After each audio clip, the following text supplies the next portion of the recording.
처음 들어보셨죠? 여러분 인공지능은 아시죠? 인공지능 AI죠. Artificial Intelligence. 그죠?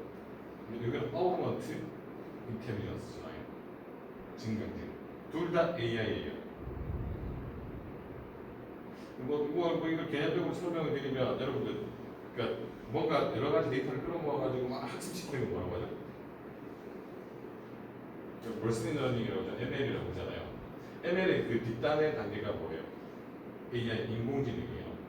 즉 머신러닝에서 나온 결과에 대해서 얘가 기다 아니다, yes, no 판단해 줄 수 있는 게 인공지능 그런 인프라라고 볼 수 있는 거예요. 근데 이제 증강이라고 하는 건 우리가 어떤 특정 상황만 계속 판단하는 게 아니라 나와 주변에 있는 모든 연결되어 있는 여러 가지들을 머지해가지고 하나로 합쳐가지고 엄청나게 큰 판단을 내릴 수 있는 기술들이 증강지능. 그래서 앞으로 조직들은 이제 인공지능이 아니라 하나의 어떤 도메인이 아니라 여러 카테고리들의 어떤 이제 데이터들을 딥러닝 하셔가지고 이제 판단할 수 있는 데까지 가셔야지만 된다라는 얘기고요. 자, 차차로 5가지 빠르게 설명을 드리면 이게 왜 기업들이 5가지가 기본적으로 내재화되어 있어야 되느냐라고 하면 그러니까 우리 사람들은 뭐 쿠팡에 계시다고 잘 아시겠지만 쿠팡에 계시는 분들이 물건 살 때 편의점만으로 그래서 쿠팡에 가진 않아요. 그죠? 뭔가 이 사이트를 갔을 때 좀 안전하다는 생각이 좀 들고 좀 더 나아가면 여기서부터 좀 신뢰할 만한 사이트 더 나아가면 보안이 완벽한 회사 뭐 이렇게 해서 이제 그런 게 뭔가 내재화가 되고 이렇게 축적이 되면 쿠팡 가서 물건을 사도 크게 내 정보 유출되지 않겠냐 이런 어떤 기반이 굉장히 다져져야 된다는 거예요. 그러지 않으면 사람들이 이탈하게 됩니다. 그리고 가장 대표적인 사이트가 SK 커뮤니케이션즈 웨이트죠. 유출되고 나니까 회사가 망해버려요. 그거는. 두 번째는 아까 증강지능이라고 말씀드렸죠. 앞으로 모든 기업들은 증강지능, 인공지능이 아니라 증강지능에 대해서 알지 못하게 되면 망하게 된다. 사실 현재도 인공지능이 많이 활용이 돼요. 뭐 알파고 이건 가속지능이잖아요. 실제 실무에서는 이제 뭐 코딩을 했을 때 이 코딩이 어떤 문제가 있느냐 판단한다든가 아니면 이게 이제 뭔가 악성 코드가 침입을 했으니까 이게 악성인지 아니면 그냥 단순 이벤트인지 판단할 때 했을 때 인공지능을 써요. 근데 결론은 누가 내느냐? 사람이에요.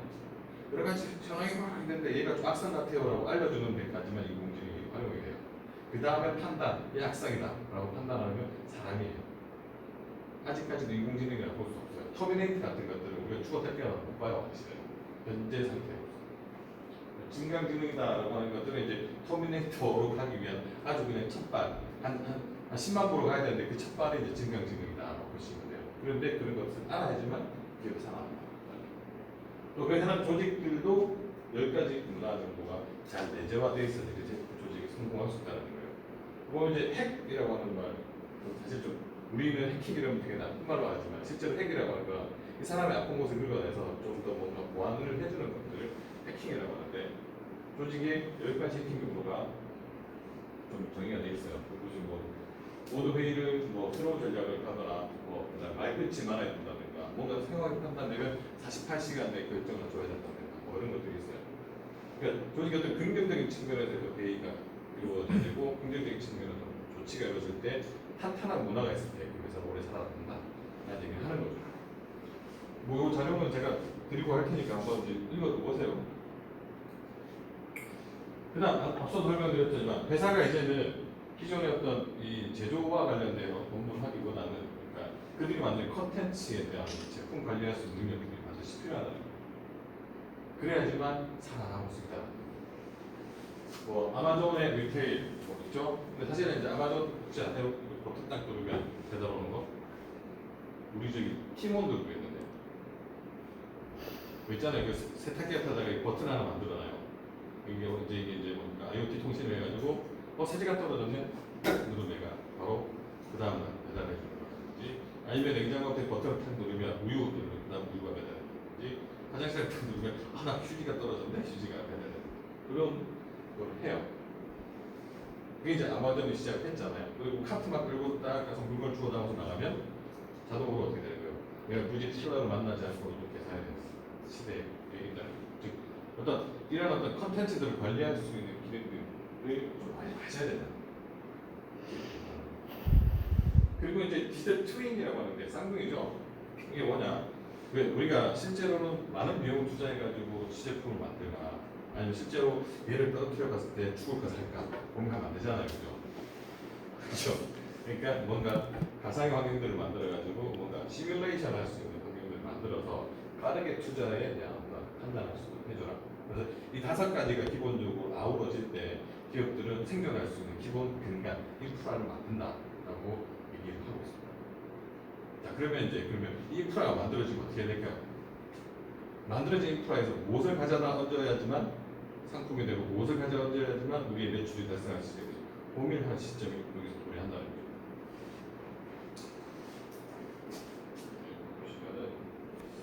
그러니까 매년 10대 전략 트렌드가 있어요. 인프라가 다져져 있으면 한 이런 트렌드들로 가져가면 그네들이 우리 회사가 좀 살아남거나 뭔가 영향을 쓰지 않겠냐라고 얘기하는데 보시면 이제 17년, 18년, 19년 3년 동안 내리 그러니까 이제 향후 먹거리에 대해서 카테고리 하다 보니까 3가지 들어가요. 인텔리전트, 디지털, 메쉬. 자, 인텔리전스는 아까 말씀드렸죠. AI, Artificial Intelligence, 지능이라는 거예요. 뭔가 어떤 컨텐츠에서 지능화 있고 두 번째, 보시면 디지털 뭘까요? 그냥 진짜 정보가 아니라 뭔가 정보로 잘 정제되어 있는 어떤 디지털로 가야 된다는 게 두 번째고 세 번째, 메쉬는 뭘까요? 메쉬. 여러분 그물을 뭐라고 하죠? 네트라고 그러잖아요. 그죠? 그 네트보다도 더 촘촘하게 짜진 그물들을 메쉬라고 해요. 혹시 여러분들 집에 책상 의자가 그물로 되어 계시죠? 메쉬형 체어라고 이렇게 얘기하잖아요. 그죠? 그러니까 네트워크가 메쉬의 큰 차이는 하나예요. 여러분 네트워크는 네트워크를 하려면 서버가 있어야 되고 그죠? 네트워크 장비, 허브 등이 이렇게 뭐 다 있어야 되잖아요. 그죠? 그렇겠죠? 네. 있어야겠죠? 근데 이제 메쉬는 꼭 그게 없어도 된다는 거예요. 나 스스로 통신 장비가 될 수도 있고, 허브가 될 수도 있고, 나 스스로 라우터가 될 수도 있고, 나 스스로 서버가 될 수 있는 것들이에요. 뭐 좀 이따 말씀드리겠지만, 뭐 여러분들이 잘 아셔야 되는 노라 같은 통신들, 저주파 통신, 장거리가 5,000km 가는 이런 것들이 자기 스스로 뭔가 와이파이를 찾아서 쭉쭉쭉 전파를 하는 거잖아요. 저주파 통신들. 그런 것처럼 촘촘하게 우리 일상 주변에 있는 것들 하나의 조그만 사물들이 통신할 수 있는 거죠. 꼭 네트워크처럼 인프라가 안 깔려도 되는 거예요. 다시 말씀을 드리면 기본적으로 똑똑해야 되는데 그들의 컨텐츠는 디지털로 되어 있어야 되고 각각의 IoT들, 즉 사물, 인터넷 오브 띵이라고 하는 것들이 우리가 정보를 주고받을 수 있는 환경이 돼야지만 살아남을 수 있는 환경이 된다라는 얘기를 합니다. 3가지. 근데 이제 뭐 세부 내용들은 AI, 지능화 돼야 된다. 그래서 기본 기술은 지능, AI가 있어야 돼요. 이게 아까 아티피셜, 인공지능이 됐던 아까 오그먼트 인텔리전스, 즉 증강지능이 됐던 분명히 지능이 있어야 된다. 뭔가 그런 것들을 다룰 수 있는 기술. 두 번째 디지털이에요. 실제로 뭔가 컨텐츠들이 디지털화 되어 있어야 된다.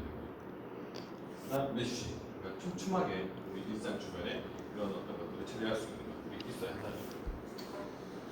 자, 그래서 보면은 뭐 같은 이렇게 이제 한 3가지 도메인에 대해서 필요로 하는 게 보면 여기 autonomous, 즉 자동 사물, 자동화 사물 뭘까요? 드론, 그죠? 자율주행차. 두 번째 augmented analytics, 즉 증강 분석이에요. 인공지능 분석이 아니라 증강 분석. 그다음에 AI driven development. 여러분들이 기술로 소프트웨어 개발하시는 거는 향후 게임 끝날 수 있어요. AI 드리븐 돼 있잖아요. AI가 뭔가 개발을 하는 거예요. 그러면 우리가 해야 될 게 뭐죠? 근데 더 이상 개발 안 하는데 오늘 정말 해피해지죠. 개발된 걸 우리는 분석하는 거예요. 잘 못 만드는데 야 이런 생각할 수 있어요. 판단을 할 수 있는 상황이 돼야 된다. 즉 기계한테 맡기는 것도 맞지만 네가 하나 만들어봐 라고 하지만 실제로 얘가 만든 게 잘 만들어졌는지 판단할 수 있는 그런 어떤 분석과의 레벨로 올라가야 돼요. 방향성이 바뀌어야 돼요. 그러려면 제 만큼 알아야겠죠? 그러니까 내가 개발을 놓는 게 아니라 개발을 너무 많이 알고 잘못 만들었다는 게 아니라 쓰게나를 줘야 돼요. 그런 상황까지 가야 돼요. 디지털 트윈이라는 기법을 활용해서 시뮬레이션을 해야 되고 인파워드 엣지라고 했어요. 즉 뭔가 IoT에다가 뭔가 우리가 뭔가 능력치를 줘야 되는 거고 immersive 된 요구는 뭐냐? 증강현실이라는 거죠. 좀 일단 사례를 좀 보여드릴게요. 그 다음에 블록체인, 스마트 스페이스 세상이 그렇게 변해갈 거라는 얘기예요. 언제부터? 5년 뒤에. 트렌드를 바라보니 5년 뒤에 이렇게 바뀌어갈 거라는 거예요. 그리고 그 근간에는 프라이버시와 퀀텀 양자 컴퓨팅이 이제 도래하게 될 것이다. 라는 얘기까지 하고 있습니다. 그래서 이게 정답은 아니지만 뭔가 우리가 미래를 바라보는 해답이 될 수 있다라는 걸 알고 접근을 하실 필요가 있다는 얘기예요. 첫 번째를 보면 우선 첫 번째 아까 autonomous think 자율사고 뭐죠?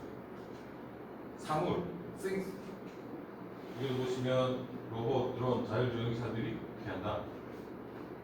인간이 수행하는 기능을 자동화해서 한다.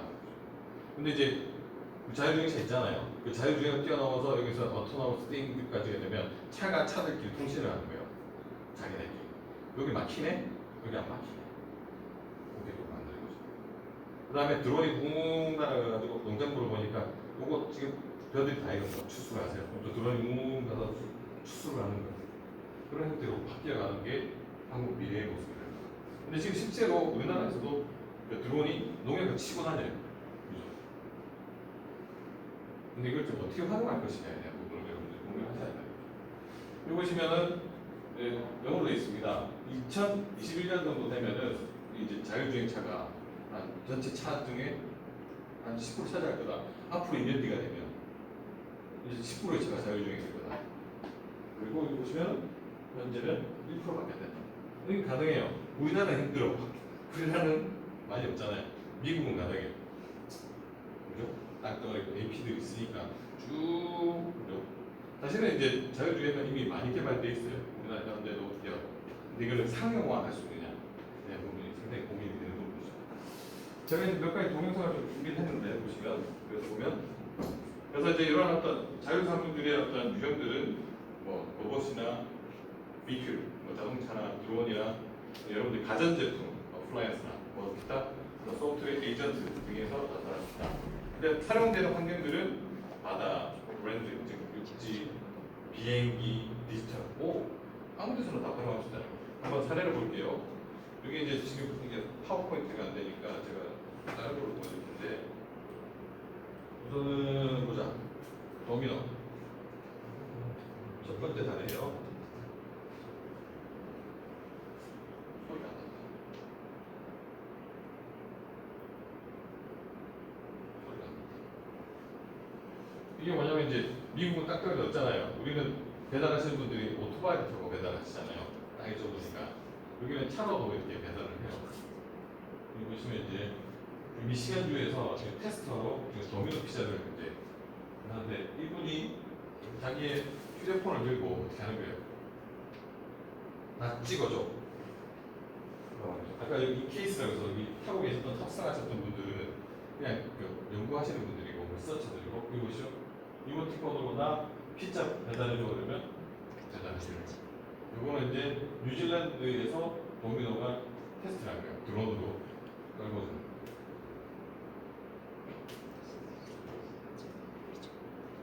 어느 순간에도 우리가 피자가 필요할 때 이렇게 먹을 수 있는 상황까지 도래한다는 거예요. 그렇죠? 또 한 가지 보여드릴까요? 우리나라에서도 연구를 하고 있어요. 우리나라 어딜까? 요거 이제 쿠파에 계시는 분은 조금 걱정을 좀 해야 될 것 같은데 혹시 아세요? 어딘지? 국내에는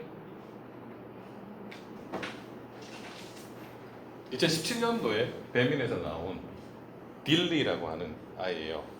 사실 이제 배민 배달만 하는 게 아니에요. 보시면 냉장고에 계란이 없어요. 그래서 주문을 해요.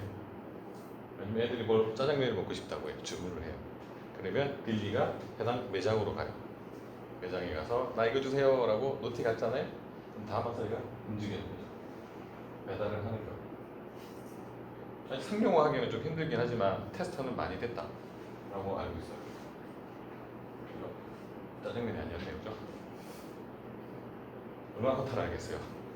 자기가 막 이고지고 가는데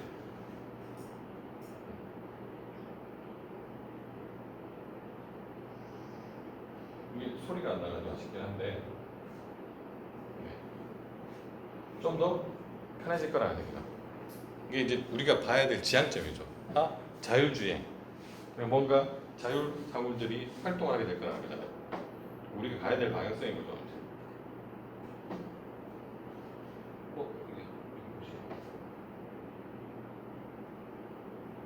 이거 동의도 보셨고 그죠? 빌리 보셨고 그죠? 두 번째 얘기는 그거예요. 증강 분석, Augmented Analytic이죠. 아까 Augmented Intelligence가 뭐라고 했습니까? 증강지능이라고 했잖아요. 단순히 인공지능, 사람이 끝까지 왔을 때 이거 좀 악성 같아요. 그래, 그럼 이거 악성으로 하자. 사람이 판단하지만 이때쯤 되면 그냥 하나의 정보만 의존하지 않는다는 거예요. 여러 다수의 정보를 두고 그러니까 컨텍스추얼하다라고 하는데 상황 정보들을 받아들여요. 지금 엄마 아빠가 싸워요. 목소리 아빠가 엄청나게 세. 근데 내용을 들어보니 엄마가 조곤조곤 따진 거지. 그러니까 아버지는 이제 수세에 몰리니까 목소리 크게 낸 거야. 애들 입장에서 가만히 듣고 보니까 우리 아버지 오늘 목소리만 크시구나 라는 걸 알잖아요. 이게 뭐예요? 상황적인 거잖아요. 컨텍스추얼하다는 거죠. 어느 순간 딱 들어보니까 인공지능이 듣고 있다 보니까 이거 보니까 이 상황은 지금 현재 어떤 문제가 있는 부분이고 이거는 정상적인 부분이다. 이거는 이쪽이 잘못했고 이건 이쪽이 잘했다 라고 판단해 줄 수 있는 어떤 상황적인 정보까지 가져가서 어느 부분이 이 증강 애널리틱이라고 보시면 된다는 거예요. 이게 이제 근간이 AI가 깔려 있어야 한다는 거예요. 보면 이제 분석 컨텐츠 개발 소비 공유 이런 혁신들을 하기 위해서 어떤 뭔가 머신러닝, 즉 머신러닝도 그냥 머신러닝이 아니라 기계가 학습하는 방법을 기계가 다시 보는 거예요. 즉 딥러닝을 하는 기계를 이 기계는 이렇게 딥러닝을 하는구나. 또 다른 기계가 또 바라보는 거예요. 한 차원 더 높아지는 거예요. 그러다 보니 나중에 결론을 낼 수 있는 것은 기존의 어떤 단순한 결론보다는 아주 상황에 아주 복잡한 상황에서 이게 답이다라고 얘기해 줄 수 있다는 거예요. 근데 이제 더 한 건 이렇게 보시면 2020년 내년 정도 되면은 AI가 엄청나게 발전을 해가지고 기존의 어떤 시티즌 즉 일반 사람들도 기존에 이제 전문가라고 하는 뭐 박사급들 분석 전문가라는 사람들보다도 훨씬 더 이 증강 분석을 통해서 분석을 많이 할 수 있는 상황까지 도래하게 된다는 겁니다. 보시면은 이게 이제 은행의 대표적인 사례인데요. 이게 좀 불편한데 이게 소리가 나면 좋을 텐데 어쨌거나 가겠습니다. 여기 이게 이제 증강 분석을 활용한 일본 미즈은행의 사례예요. 우리 경쟁사인데요, 저희 회사 미즈은행. 이거 이제 자막이 있네.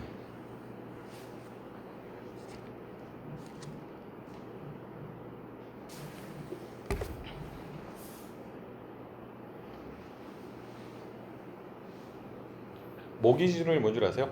그냥 흔히 말하는 대출이에요. 집담보대출. 신혼부부잖아요. 그래서 이제 어떤 고객들이 오면 이 사람들을 처음 딱 맞닥뜨리는 게 텔러들이 아니라 은행 행원들이 아니라 이 이제 뭡니까? 이 접대 서비스 하는 이 챗봇이 먼저 와가지고 얘기를 하는 거예요. 근데 보니까 이 사람들의 얼굴을 먼저 인식하죠, 안면들을. 이 사람이 누구다라는 걸 아는 거예요. 이 사람의 급여, 이 사람이 갖고 있는 대출 여부, 이 사람의 어떤 신용 정도를 먼저 사전에 판단을 하고 이제 갖고 있는 데이터를 가지고 근거를 가지고 얘한테 얼마만큼의 대출을 할 수 있는가를 판단해요. 되게 기분 나쁘죠? 여기 전진환이라는 사람이 왔어. 쟤네 지금 시정도가 꽉 있네. 지금 대출하러 올 것 같은데 아마 내가 보니까 지금 이제 전세 대출이 한 1억 밀린 것 같은데 1,000만 원도 못 해주겠다라는 걸 얘가 판단하는 거예요. 기분 나쁘겠죠? 근데 여기 많은 정황적이 있잖아요. 전진환이라는 사람이 전세가 아파트가 있다는 것을 그러니까 부동산으로 확인이 된 거고 이 사람의 신용들은 뭐 통신사라든지 기타 여러 곳에서 이미 알았을 거죠. 현재 대출이 껴있다는 건 다른 은행에서부터 대출 전체 금액을 알 거고, 그리고 이 사람한테 빌려줘봐야 못 갚는다는 것들을 알 거예요. 총 4가지 정보들을 이미 흡수해서 이 사람을 분석하는 거예요. 그래서 얘한테 대출해주면 안 돼, 아니면 이 사람한테 대출해줘도 돼 라는 것들이 지금 나온다는 거예요. 이 사람은 그래도 대출을 받습니다. 이게 증강 분석이에요. 기존에 여러 가지 정보들이 있을 때 가져다가 막 분석을 한 다음에 이 사람의 소비 패턴은 뭐야? 이 사람은 주말만 되면 맥주를 사 먹어 패턴이 뭐야? 라가 아니라 이제 그 패턴을 뛰어넘어 가지고 이 사람의 소비 성향, 갖고 있는 현재 상황, 그리고 이 사람에 대해서 우리가 지원해 줘야 될 어떤 판단까지 정보를 주는 게 이 오그먼트라고 보시면 돼요. 자, 잠재 고객들한테 이거 써야겠죠. 은행뿐만 아니라 쿠팡도 마찬가지고, 이 사람이 지금 필요한 게 뭐예요? 지금 만약에 이제 육아를 해야 된다, 그죠? 육아를 하려면 기저귀만 주는 게 아니고, 그죠? 일단 육아에 필요한 옷, 그죠? 물품들, 그에 대해서 계속 추천해 주는 거예요. 현재는 추천 서비스로까지만 가는데, 그게 아니라 이제 어떤 상품, 얘가 아토피가 있기 때문에 이런 상품도 나가야 된다라는 것까지도 발전하게 되는 시대가 도래하게 될 거라는 얘기죠. 미지오 디렉 챗이라고 하는 챗봇입니다. 그러니까 챗봇의 상태가 이제 곧 도래하게 될 거다라는 얘기고요. 어디 갔지? 그래서 보면 이 오그먼트가 되면 좀 길게 짧게 설명을 드리겠습니다. 일단 AI 데이터를 만들어내는 것뿐만 아니고, 또한 그 인사이트, 즉 통찰력까지도 만들어낼 수 있고요. 또한 어떤 사람을 기본적으로 사람이 어떤 활동을 할 때 필요한 여러 가지 정보 준다. 근데 이게 이제 일반 기존의 어떤 전문가들이 하는 어떤 박사급 레벨들이 하여튼 그런 분석이 아니라, 여기 보면 시티즌 데이터 사이언스트 있죠. 일반 사람들도 이 어떤 특정 사이트에 가입하게 되면 자기가 필요한 정보들을 이렇게 흡수할 수 있고, 기존에 했던 것보다 더 전문가들보다 더 많은 정보들을 분석해낼 수 있는 능력을 가질 수 있다, 확보하게 된다는 겁니다. 잘 생각을 해주죠. 그 다음에 나오는 게 이제 기술 트렌드 중에 세 번째, 이것도 AI 근간입니다. 아까 말씀을 드렸던 것 중에 하나가 AI driven development, 즉 AI를 통해서 뭔가 소프트웨어를 개발하려고 한다면 어떻게, 누가 필요하죠? 누군가가 개발을 잘하는 사람이 필요할 거고, AI를 잘 아는 사람이 필요할 거예요, 그죠? 그래서 AI를 만들 텐데, 이제는 그게 아니라 만들어진 AI가 개발을 하게 된다는 거예요. 그게 이제 시장이 바뀌어 간다는 거죠. 그래서 아까도 설명드렸다시피, 그러면 내 일자리를 잃어버리는 게 아닌가라고 걱정할 게 아니라, AI가 만들어 놓은 거, 야 이 사람아, 야 이 기계야, 인공지능아, 너 잘못 만들었어, 이거 바꿔야 돼 라고 해줄 수 있는 분석 능력을 갖출 수 있는 상황이 되어야 한다는 얘기입니다. 여기도 보시면 이제 at least 적어도 2022년 정도 되면은 AI 시대가 도래하고, 개발자들이 해가지고, 그러니까 어떤 특정 소프트웨어를 만든 프로젝트에 AI 프로그래머가 투입될 수 있는 상황까지 온다. 현재도 그게 가능한데요. 이거 뭐 여러 가지 플랫폼이니까 책을 한번 보시면 될 것 같고요. 이것도 제가 동영상 하나 보여드릴게요. AI driven test. 이게 뭐냐? 만들어진 AI가 만들어 놓은 것들에 대해서 우리가 분석하는 거예요. 우리가 보통 어떤 쇼핑몰을 만들고 나면 여기서 사례가 그거예요. 그러니까 이게 잘 만들어진 사이트인지, 가격 정책이 잘 되는지를 테스트를 해야 될 거잖아요. 소스에 대한 부분도. 그 테스트를 하기 위해서 밀어 넣는 거예요, AI에다가. 분석해봐. 현재 우리 시나리오가 회원 가입을 한 다음에 물건을 사고, 그런 다음에 뭔가 결제를 할 텐데, 이 시나리오대로 했을 때 문제가 없는지 분석해줘 라고 해서 이제 AI한테 밀어 넣는 거죠. 그래서 이제 브라우저 별로 크롬이냐, 익스플로러냐, 이냐 보고, 그 다음에 우리들의 시나리오가 있는 로우 데이터를 보게 됩니다. 그래서 밀어넣죠. 그래서 이제 두 번째 스텝에서 이제 커그니티브 스크립트라고 해서 이제 인지를 시키는 스크립트를 밀어주는 거예요. 확인해 보세요. 이제 테스트를 이제 시나리오가 만들어지면 엑스큐션이 됩니다. 시나리오가 돌아가게 되겠죠. 그러면 이제 현재 정상적으로 이렇게 올라오는 거잖아요, 시간이 날 때마다. 즉 만들어지는 소스 코드가 AI가 만든 것들 또는 사람이 만든 소스 코드를 뭡니까? AI가 다시 테스트를 하는 거예요. 이 시나리오대로 했을 때 버그라든지 잘못 오류가 발생하든지 오남용이 발생하는지들을 여기서 확인할 수가 있게 됩니다. 지금은 여기까지 와 있다는 거예요, 이미.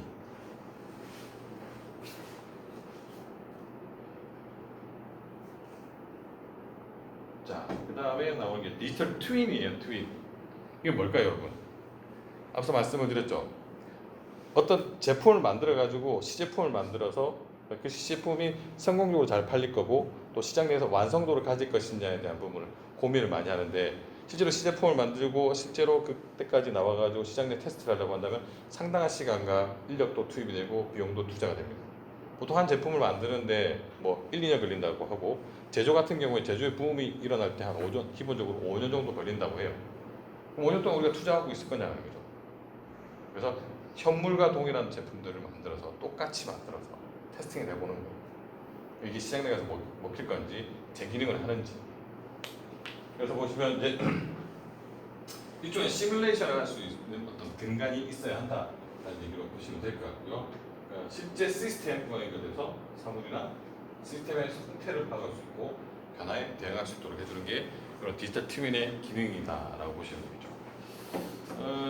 그래서 보면은 여기 보시면 이제 그러니까 조만간 IoT 등을 위해서 24%의 기업들이 그러니까 이 디지털 트윈을 활용해서 시뮬레이팅을 한다라고 하고 있어요. 그래서 이 시뮬레이팅을 하게 되면 뭐 용어로 좀 돼 있지만, 그러니까 메인테넌스가 유지 보수도 쉽고 신뢰성도 확보할 수가 있고, 세 번째 보시면 모네티제이션이라고 되어 있다. 어떤 수익을 창출할 수 있는 기본 근간이 되는 거. 왜? 막대한 돈을 투자하거나 시간을 투자할 필요 없이 우리 가상의 어떤 환경상에서 시뮬레이션이 가능하기 때문인데요. 자, 오늘도 사례를 한번 또 보여드려야 되겠죠. 제가 계속 보자. 시뮬레이트가 보면 어디지? 이걸 보시면 이제 어떤 내용이었을까요? 어떤 큰 매니팩처러, 즉 어떤 기업에서 이런 어떤 포크레인을 만들 거예요. 실제로 실물로. 이 사장이 보니까 뭐가 빠졌어요, 그죠? 이게 맞나? 그래서 조립을 시켰어요. 아니 뭐 됐나 보다. 그래서 진행을 했더니 이제 이게 포크레인 운전사가 운전을 했더니 바로 망가져요. 여기까지 가는데 엄청나게 많은 시간 들여지게. 그죠? 설계도도 있을 거고 또 투입된 비용이 많을 거 아니에요. 근데 디지털 트윈이라는 기법을 이용했을 때 비용을 상당히 세이브할 수가 있다는 얘기. 자, 다른 예를 들어서 보면 이 동영상 다 드릴 테니까 집에 가서 한번 보십시오. 네. 이제 디지털라이제이션 된 어떤 청사진을 가지고 만들어냅니다. 그래서 이런 포크레인을 만들었을 때 평지를 갈 때와 그 다음에 현재 엔진의 문제를 또 고민하는 거죠. 엔진이 문제가 있다. 업그레이드 하자. 0.2번째 올라가는 거죠. 그 다음에 포크레인 뜨는 힘, 즉 스트렝스를 또 보는 거예요. 떨어지는 거죠. 이 정도 갖고는 안 되겠다. 그래도 또 업데이트 시작. 뭐 또 올라가는 기동력들도 보잖아요. 그죠? 분리가 돼요. 그래서 중간에 이게 뭐라고 되는 것들 올리고 또 이 뭡니까 이게 굵굵굵한 이런 또 난코스를 걸어갈 때 이 궤도에 문제가 있다. 업데이트 하자. 좌석 업데이트. 계속해서 업데이트를 시키는 거예요. 근데 이게 이제 그래서 우리가 테스트를 통해 가지고 실물을 투자하는 게 아니라 어떻게 하는 거예요? 계속 이제 뭐 시뮬레이팅을 통해 가지고 업그레이드를 하는 거예요. 급기는 다 만들어지면 뭡니까? 이 교육 훈련장도 이렇게 만들어주는 거예요. 시뮬레이팅을 할 수 있도록. 결국은 이제 1.0 버전이 나왔고 이걸 한 번 더 테스팅을 해보면 또 여기서 나왔던 테스팅 정보를 다시 이제 실제로 시뮬레이터에 넣을 거고 튜닝에 넣을 거고 튜닝이 이제 해당 정보들을 업데이트 시켜서 새로운 제품을 만들어내겠죠. 1.1 버전이 이제 실제로는 대량 생산이 되는 거죠. 그러면 앞서 봤던 0.0 버전에서 1.0 버전까지의 9가지의 오류들, 그죠? 10가지 정도의 어떤 에러들을 대폭 축소할 수 있는 거죠. 실제로 완성도가 높은 제품을 만들어낼 때 디지털 트윈의 역할이 상당히 크다라는 거죠.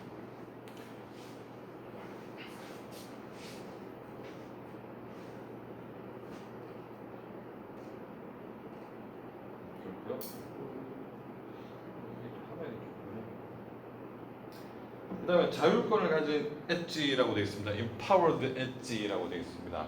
이 부분은 좀 상당히 좀 중요한 부분이기도 하고요. 지금 우리가 일상생활에서 많이 느끼는 것들 중에 하나입니다. 여러분들 일거수일투족들이 다 추적이 돼요. 어떻게? 휴대폰으로. 네. 여러분들 휴대폰을 가지고 운전해 보신 분 적 있어요? 휴대폰을 가지고 그냥 운전만 해도 여러분들이 걸어가는 속도와 차량의 이동 속도가 다르기 때문에 내렸을 때 어떻게 돼요? 휴대폰에서 알려요. 노티를 해줘요. 주차 위치가 변경됐다고. 그러니까 차를 운전했는지 안 했는지 휴대폰은 모르잖아요. 그런데 얘가 움직이는 속도와 또 장소가 바뀌었기 때문에 아 차로 이동을 했을 거고 너의 주차 위치가 바뀌었다라고 알려줘요. 구글에서. 되게 신기하잖아요. 되게 기분 나빠해야 돼요. 엄청나게 많은 정보들을 끌어간다는 얘기잖아요. 곳곳에서요. 자, 여러분들 시계, 워치, 그죠? 여러분들이 갖고 계시는 휴대폰, 또 가장 또 문제가 되는 게 뭘까요, 여러분? 요새 에어컨들이 되게 잘 나오잖아요. 에어컨, 공기청정기, CCTV가 달렸어요. 카메라가. 이거 뭐예요? 체온이 높네? 내려줘요, 그죠? 촬영을 하죠, 그죠? 이게 이제 이러한 어떤 저변의 IoT 기술들이 다 깔려 있는 거예요, 그죠? 그러니까 또 활용을 할 수 있어야 된다는 거예요. 그래서 자율권을 가진 엣지라고 하는 것들은 그러니까 기존에는 서버가 엣지들을 즉 뭡니까 이런 스마트폰이나 단말단에 있는 것들을 다 활용을 해가지고 정보를 끌어갔다고 한다면 이제는 그 각 단말에 있는 IoT 기기들이 전부 다 이 정보를 끌어다가 지들이 활용을 하는 거예요. 보니까 지금 체온이 높네. 얘 좀 체온을 좀 떨어뜨려줘야겠네. 에어컨을 틀어줘야지. 지금 보니까 냉장고에 물건이 많이 없네. 배달시켜줘야지. 이런 것도 있어요. 그 다음에 이제 의료 쪽에서 많이 활용되는 게 뭐냐라고 한다. 워치 같은 걸 이렇게 탁 착용을 하면 이런 거잖아요. 이분이 이렇게 걸어가시는데 약간 삐딱하게 걸으시는 것 같아요. 평소 때보다. 그래서 위상이 좀 떨어져서 이분은 좀 기울기가 좀 있네. 이분의 심박도가 좀 기존보다 좀 높으시네. 라고 하든지 라고 하면 조만간 3, 4일 뒤에는 뇌졸중으로 쓰러지실 수도 있겠다. 라는 것도 판단해 줄 수가 있어요. 이런 IoT 기기들. 그래서 보면 이제 인파워드, 즉 자율권을 가진 엣지라는 거. 즉 그러니까 여러분들 주변에 있는 단말들이 정보를 다 흡수해서 어떻게 한다? 뭔가를 판단해 주는 역할을 하는 거죠. 물론 여기 근간에는 AI가 있어야 돼요. 그래서 이제 뭐 여러 가지 보면 뭐 엣지 장치의 지속적인 어떤 센서링, 그다음에 뭐 저장 공간, 컴퓨팅, 그다음에 뭐 고급 AI 기능들이 포함될 때, 집대성될 때 우리가 이제 활용할 수가 있다라고 보시면 되겠죠.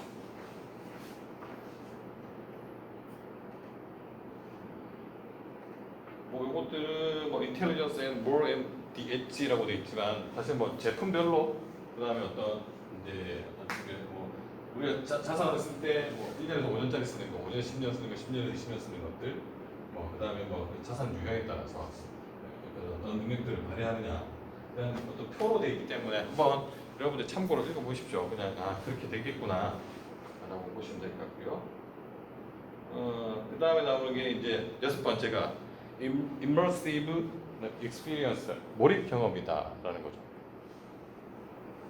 이게 이제 도래하는 거잖아요. AI, 그러니까 AR 뭐죠? augmented reality, 뭡니까? 증강현실. 그 다음에 뭐죠? VR 뭐죠? virtual reality. 그죠? MR이라는 게 있어요. 환합현실. 그러니까 AR과 그 다음에 여기 보시면 이제 VR을 합한 것들이 나오게 된다. 그래서 이제 이런 어떤 것들이 중요한 이유는 또 하나 또 소개시켜 드릴게요. 그림으로. 이런 것들은 그림으로 보시면 더 빨라요. 예전에는 사람들이 특정 기술들을 배우려고 할 때 시스템 만들어 놓은 기술들을 가지고 배우려고 막 노력을 해요. 근데 지금은 그럴 필요가 없다는 거예요. 왜? 사람이 어떤 특정 상황에 처져 있으면 그 어떤 시스템들이 그러한 정보들을 수집을 해서 상황을 판단해 줄 수 있는 데까지 왔다라고 보시면 되겠죠. 예를 들어서 이런 것들이 있는데 제가 이제 이거 한번 보여드릴게요.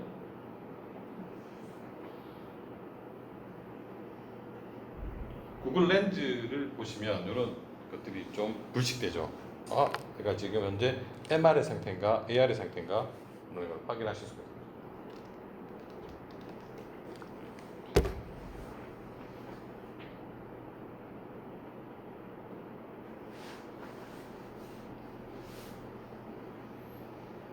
우리 가끔 사진 찍으면 이런 거 많잖아요, 그죠? 이건 지금도 현재 구현되어 있죠. 네이버 같은 경우에 사진 딱 촬영을 하면 어떻게 돼요? 이렇게 하면 우리는 이제 그 QR 코드로 찍으면 결제가 또 되죠. 벌써 이제 구글은 5년 전에 이걸 꺼내놨다는 거예요.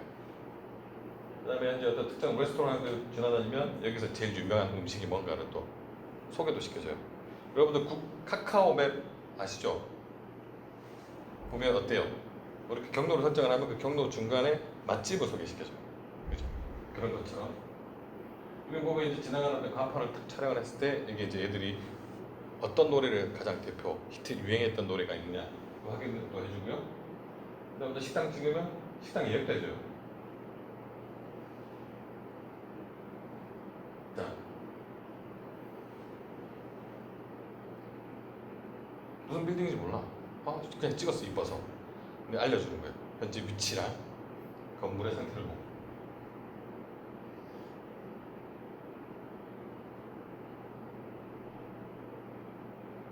보시죠. 이게 그거예요. 아까 말씀드렸다. 현재 어떤 뭡니까? 어떤 체득되어 있는 우리 어떤 그죠?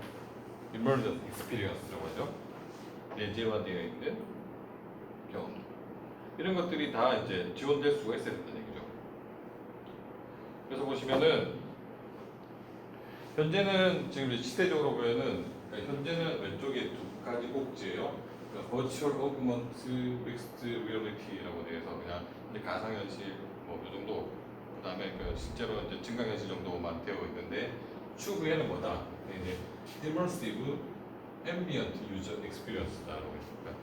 그냥 내가 있는 이 서 있는 이 한 가운데가 나를 위시해서 주변의 모든 환경들이 다 나에게 정보를 주고 그로부터 우리는 뭔가를 판단할 수 있는 상황을 만들어준 시대가 곧 도래한다는 거죠.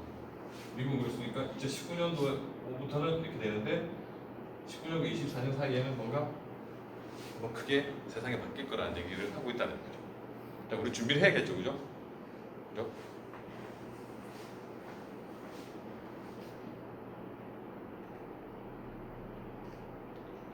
그 다음 메쉬예요. 메쉬는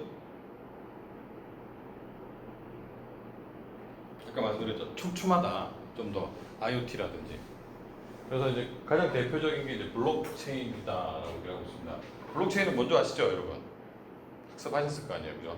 워낙 저희 회사 내에서도 뭐 이렇게 블록체인 회사 내 자체 블록체인이 있을 정도로 많이 만들어내요.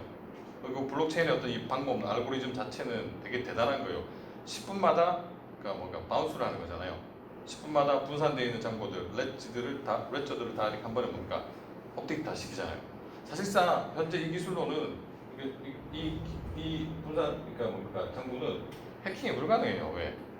각각의 해시들이 다 동일해야 돼요. 이전의 해시와 현재 해시가 매핑이 돼야지만 오케이 때려야 되잖아요, 그죠? 정보가.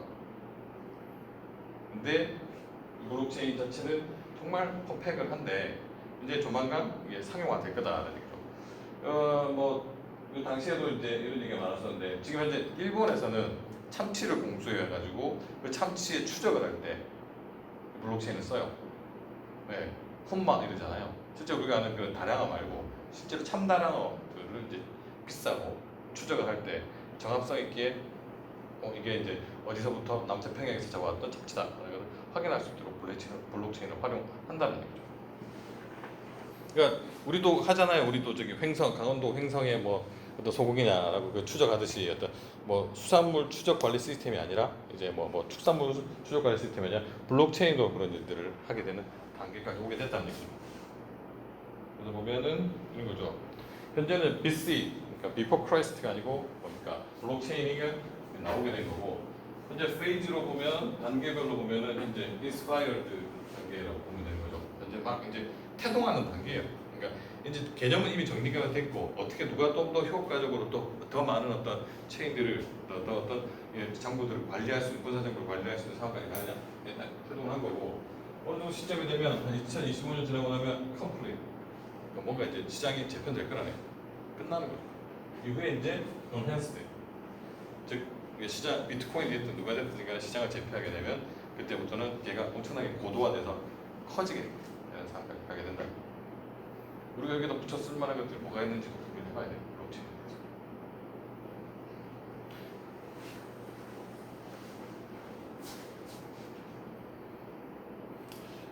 그리고 여덟 번째 스마트 공간이라고 있습니다. 이건 뭐 짧게 말씀을 드리면 사람과 기술이 혼용돼 가지고 활용되는 공간, 스마트 스페이스라고 하는데 학교도 있을 수가 있어요. 수강생 한 100명이 넘어간다. 이 자리에 앉았던 친구가 안 왔네라는 교습 체크도 가능하겠죠. 가장 대표적인 사례로는 이제 롤링 인벤토리라고 해서 구르는 재고들이 있어요. 즉 생산 라인을 쭉쭉쭉쭉쭉 가는데 현재 이 상태로 진행이 되다 보면 부품이 투입되다 보면 30분이 재고량이 없기 때문에 부품을 조달하세요 라는 것을 하기 위한 여러 가지 어떤 제반 공간들을 다 뭡니까? 스마트 공간이라고 보시면 되는 거죠. 쉽게 말씀을 드리면 어느 순간 돼서 뭐가 부족하다, 그죠? 아까도 말씀드린 비슷한 거죠, 그죠? 아마존에 띡 눌러서 하는 것과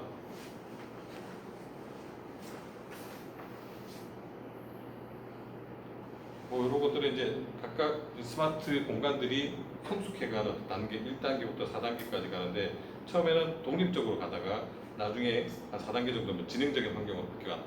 즉 공간 자체가 어떤 상황을 인지해서 사람들에게 뭔가 인텔리전스를 줄 수 있는 뭐가 되고 특히나 여기 보시면 이제 에코시스템이라고 되어 있는데 당시에 이게 좀 약간 좀 센세이션 같은 거예요. 뭐냐? 그냥 우리가 생태계를 그냥 에코시스템이라고 하잖아요. 근데 IoT들이 쫙 모여가지고 IoT들이 모든 정보를 주고 서로 이게 주고받는 그 상황들이 하나의 큰 IoT 생태계라고 해서 그때 이제 에코시스템이 된다라는 거예요. 점점 발전해가지고 그런 컨셉들이 있다라는 것도 이제 기억하시면 될 것 같고요. 그게 아까 말씀드렸던 스마트 팩토리의 컨셉이니까 좀 알고 계시면 될 것 같고 그다음에 개인정보와 윤리, 그러니까 프라이버시 에틱 이거는 그냥 기본적으로 프라이버시가 있어야 또 보호돼야 된다라고 하는 아까 말씀드린 인프라 근간이라고 말씀을 드렸죠. 깔고 가셔야 될 부분이라고 보시면 될 것 같고 자 이게 이제 어떤 식으로 사람들에게 활용되느냐 한번 보시면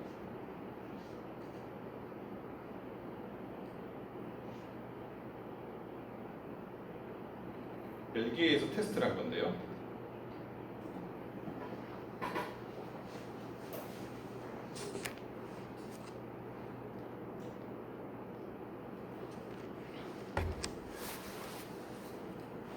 지나가시는 아무나 잡아가지고 이리 오세요. 제가 전 봐드릴게요. 뭐 이렇게 얘기를 하는 거예요. 우리나라 같으면.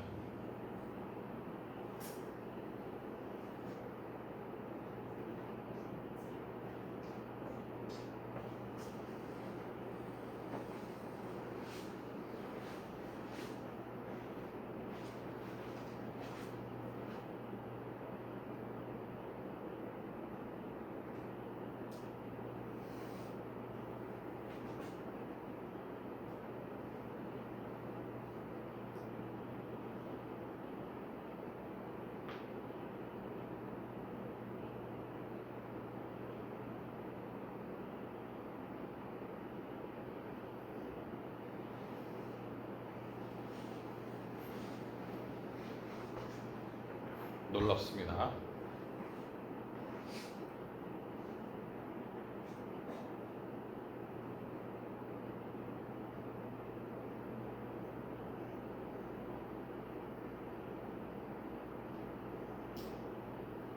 대단하죠. 결제 금액까지 나와요.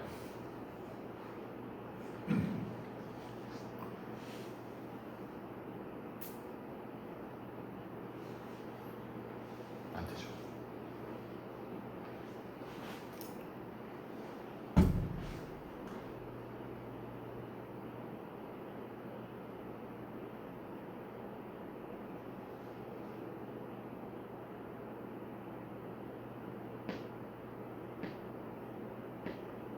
어때요?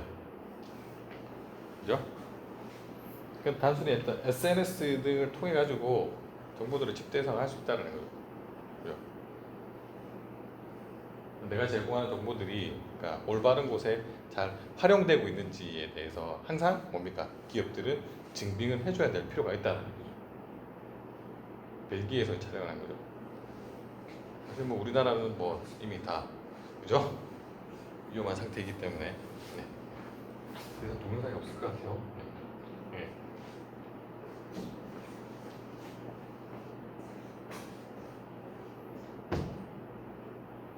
뭘 봐야 되는 건가?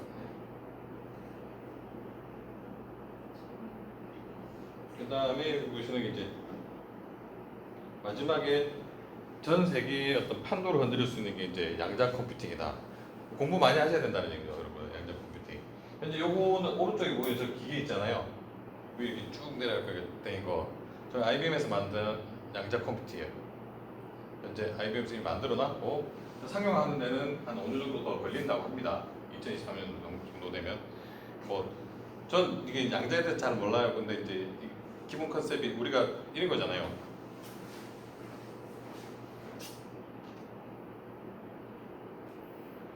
그러니까 여러분들 이제 우리의 현재 컴퓨터 체계는 비트니까 0, 1, 0, 1, on, off로 가는 거잖아요, 그죠? 이제 이런 상태로 리니어하다, 즉 어떤 선형이다라고 얘기를 하죠. 이게 병렬 처리가 가능하다, 즉 큐비티라고 하는 4개의 원소가 모여가지고 돌아가는 거잖아요. 여기 보시면 이제 오른쪽에 그림 사진이 보이시죠? 우리가 책을 읽으려면 어떻게 되죠? 책을 좌측 상단에서 밑에까지 읽든지 우측 상단에서 왼쪽 좌측 하단까지 가든지 그거는 여러분 마음입니다. 근데 모든 사람들은 한 가지 원칙이 있어요. 한 책을 다 봐야지 그 다음 책을 볼 수가 있는 거잖아요. 한 가지 책은. 근데 퀀텀 컴퓨팅은 한 번에 이렇게 책을 다 본다는 거예요. 그죠? 그러면 이렇게 한 번에 다 볼 수 있을 정도가 되면 어떻게 되겠죠? 처리 속도는 말을 못하게 빨라지겠죠. 그래서 여기서 이제 뭐 보완적인 측면에서 말씀을 드리면 현재 갖고 있는 암호 알고리즘들은 그냥 곧 20, 30년 안에 다 파괴될 것이다. 퀀텀을 위한 암호 알고리즘들을 또 만들어야 된다라는 얘기를 하고 있고 실제 퀀텀을 만들면서 대부분의 기업들, IBM이라든지 HP라든지 큰 기업들은 다 암호 알고리즘을 별도로 만들어가고 있다라고 보시면 되겠죠. 그리고 보시면 현재 추세로 가게 되면 이제 내일 2년 정도 되면 퍼스트 즉 어떤 퀀텀 암호 정도가 나오게 될 것이다. 23년 전에. 근데 쭉 가다 보면 여기 보시면 여러분 잘 아는 SE 암호가 더 이상 필요 없는 상황이 우리를 하게 됩니다. 앞으로 몇 년 뒤? 10년 뒤가 됩니다. 자, 그래서 이제 엄청나게 비즈니스에서 많이 활용될 수 있는 상황까지 오게 된다는 거죠. 근데 쭉 봤지만 이 10가지에 대해서 좀 훑어보면 주목해야 될 전망들이 있다는 건데 여기서 뭐 위에서 80%, 그 다음에 20 밀리언 25%부터 쭉 해서 저렇게 코스트까지는 또 뭡니까? 환경의 어떤 문화. 그 다음에 저기 보시면 이제 디지털부터 제로까지 되어 있는 거는 프로세스 및 제품화 뭐 이런 것들이라고 보시면 될 것 같은데 이게 무슨 말이냐? 앞서 제가 한 10가지에 대해서 테마들을 쭉 설명을 드렸습니다. 근데 이제 그렇다 하더라도 이게 좋고 나쁨이 있는데 보시면 2020년 내년까지는 AI 프로젝트 80%가 진행되겠지만 아직 사람이 없다는 얘기예요. AI를 잘 하는 사람들이 많이 없다.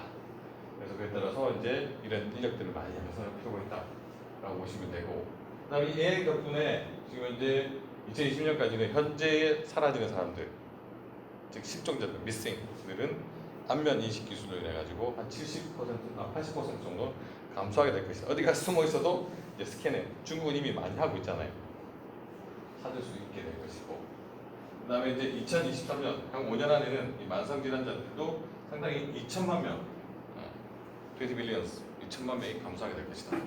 아주 큰 전염병이라든지 핵심적인 질병이 아니고서는 AI로 다 막을 수 있는 상황까지 오게 된다는 겁니다. 또 전체 기업 25%가 사내 사이버 폭력을 방지하고 노력을 하지만 그 중에 그게 힘들 것이다. 왜? 워낙 이게 뭡니까? IoT라든지 이런 어떤 저변이 많이 확대돼가지고 사람이 능력껏 차단하는 데는 한계가 있을 것이다. 라고 생각한다는 얘기. 기술로 인해가지고 발생될 수 있는 역효과죠. 그 다음에 조직 내에서 갖고 있는 여러 가지 다양성들을 포용해야지만 재무적인 목표를 달성할 수 있는 데가 효과적이다. 라고는 아주 평이한 얘기가 있고, 그 다음에 블록체인 때문에 개인정보를 차단하지 못하고 개인정보가 상당히 많이 펼쳐질 것이다. 라는 부분도 있다는 거죠. 왜? 분산정보가 있다고 했잖아요. 근데 이제 법안이 이제 개인정보 법안 때문에 쿠키를 가지고 뭔가 후킹을 하거나 광고를 했던 사업자들, 특히 쿠팡이나 이런 업자들은 또 힘들어질 것이다. 사업자들한테 어떤 기호에 맞춰서 뭔가 대량의 홍보를 할 수 없는 상황이 될 것이다. 라는 것도 전망을 하고 있었고요. 마지막으로 보면 이제 빠르게 디지털로 전환해야지만 내부 수익을 창출하는데 큰 도움이 될 것이다.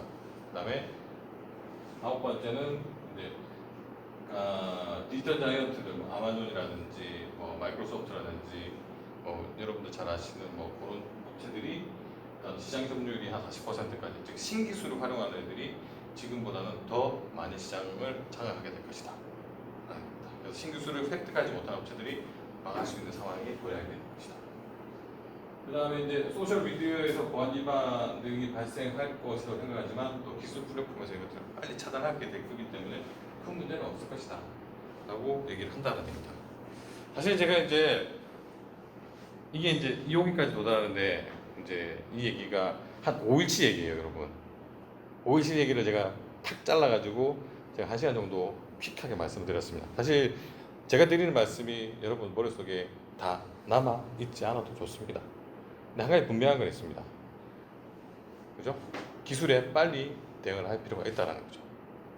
그 기술 때문에 내가 일자리를 잃는 게 아니다. 그러니까 원론부터 충실하셔야 되는 거고, 그에 따라서 내가 대응할 수 있는 방법들은 기술로부터 찾으시면 되는데, 그게 단편적인 사례라는 거죠. 이게 곧 정답은 아니지만 우리가 살아가는데 뭔가 해답, 그리고 뭔가 그래도 이쪽 길을 갈 때 어두컴컴하지만 그래도 내비게이터가 하나 있다라고 생각을 하시고 여러분들 살아가실 때, 또 당분간 올해 또 나올 거잖아요.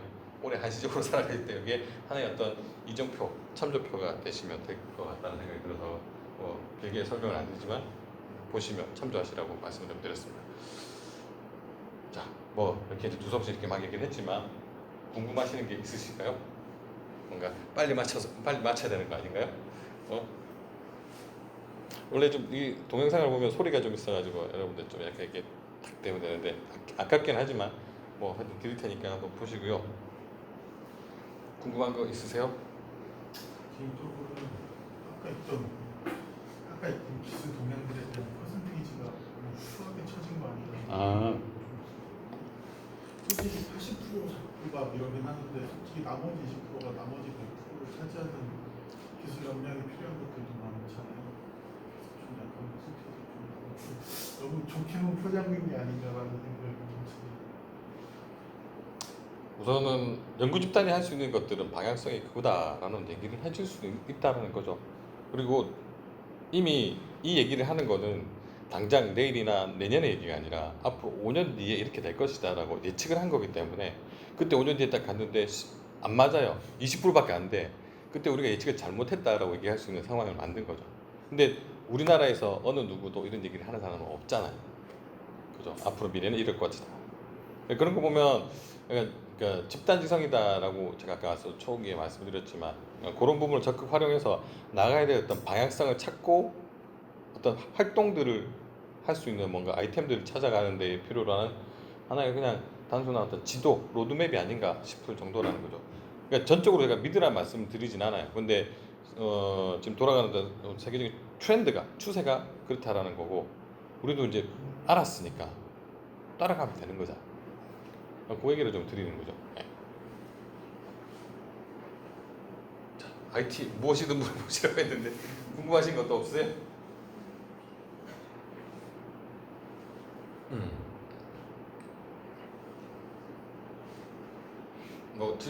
질문이 무서운 건 아니잖아요, 그죠? 뭐가 됐든 모쪼록 제가 이제 마무리 지어야 될 것 같아요, 그죠? 뒤집기면 왜 이렇게 질척대리나 이렇게 하실 것 같으니까. 그러니까 이런 거죠. 그러니까 계속 말씀드리지만 내가 살아가는 데 하나의 어떤 로드맵이 됐으면 좋겠고, 또 내년도에도 다른 것도 되실 수도 있는 거고, 근데 이제 하시는 일들마다 자신을 가지시고 뭔가 마이너스가 되시길 좀 바랍니다. 내가 손대는 일이 마이너스가 되면 안 좋잖아요, 그죠? 좋은 일만 가득가득 하시고, 궁금하신 사항 있으면 언제든지 연락을 주시면 같이 뵙고 얘기하시면 되겠죠. 하여튼 모쪼록 하여튼 이 태풍 오는 와중에 또 여러분들 미래를 위해서 고민하시는 즐거운 시간이 되셨으면 좋겠습니다. 자, 오늘 여기까지 하겠습니다. 수고하셨습니다. 고맙습니다.